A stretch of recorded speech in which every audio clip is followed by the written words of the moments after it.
प्रिय भाइयों और बहनों, आज हम एक गहरे विषय पर मनन करेंगे, बुद्धि की उत्पत्ति। क्या आपने कभी सोचा है कि बुद्धि जो हमें अच्छे बुरे का ज्ञान देती है, सही निर्णय करने में मदद करती है, वह कहाँ से आई? यह परमेश्वर का एक उपहार है या परमेश्वर स्वयं है? आज हम बाइबल की रोशनी में इस प्रश्न का उत्तर खोजेंगे मेरे प्रियो। बुद्धि सिर्फ ज्ञान नहीं है। बुद्धि का अर्थ है परमेश्वर का भय मानना, सत्य को समझना, सही समय पर सही निर्णय लेना और आत्मिक विवेक रखना। नीति वचन अध्याय 9 का 10 कहता है, यहोवा का भय मानना बुद्धि का मूल है और परम पवित्र का ज्ञान ही समझ है। इसका अर्थ है सच्ची बुद्धि वही है जो हमें परमेश्वर के करीब ले जाए। अब बड़ा प्रश्न ये है कि क्या बुद्धि का जन्म कब हुआ? क्या वो पहले से थी? बाइबल में नीति वचन अध्याय 8 वचन 22 से 31 में बुद्धि को एक व्यक्ति के रूप में दर्शाया गया है। यहोवा ने आदि में अपने कामों के पहले मुझे उत्पन्न किया। यहाँ मुझे शब्द यानी बुद्धि को दर्शाता है। आगे वचन 23 कहता है, मैं सनातन काल से, आदि से, पृथ्वी से भी पहले से ठहराई गई हूँ। इसका अर्थ है कि बुद्धि कोई नया विचार नहीं है, वह तो सृष्टि से पहले ही परमेश्वर के साथ थी।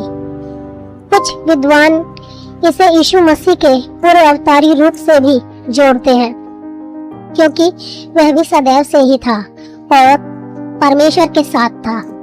यूहन्ना 1:1 में कहा गया हुआ है।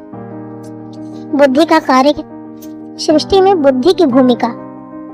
नीति वचन अध्याय 8 का 30 में लिखा है, मैं उसके पास कारीगर की नाई थी और प्रतिदिन उसके आनंद का कारण बनी रहती थी। यह वचन बताता है कि जब परमेश्वर ने आकाश, पृथ्वी, समुद्र बनाए तब बुद्धि उसके साथ थी।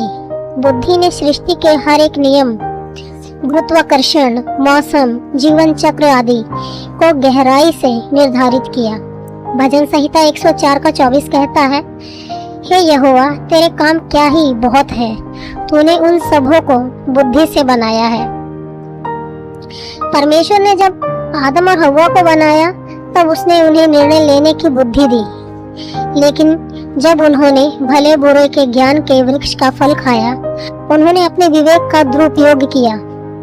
उत्पत्ति 3:6 में हव्वा ने देखा कि वह फल बुद्धिमान बनाने के योग्य था।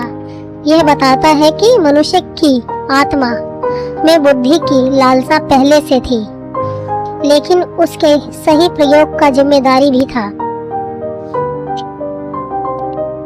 यीशु मसीह और बुद्धि में क्या तात्पर्य है? मसीह जो परमेश्वर की सामर्थ्य और परमेश्वर की बुद्धि है। यहाँ स्पष्ट कहा गया है कि यीशु मसीह स्वयं परमेश्वर की बुद्धि है। उसकी शिक्षाएं, दृष्टांत, उसके निर्णय बुद्धि का चरम उदाहरण है।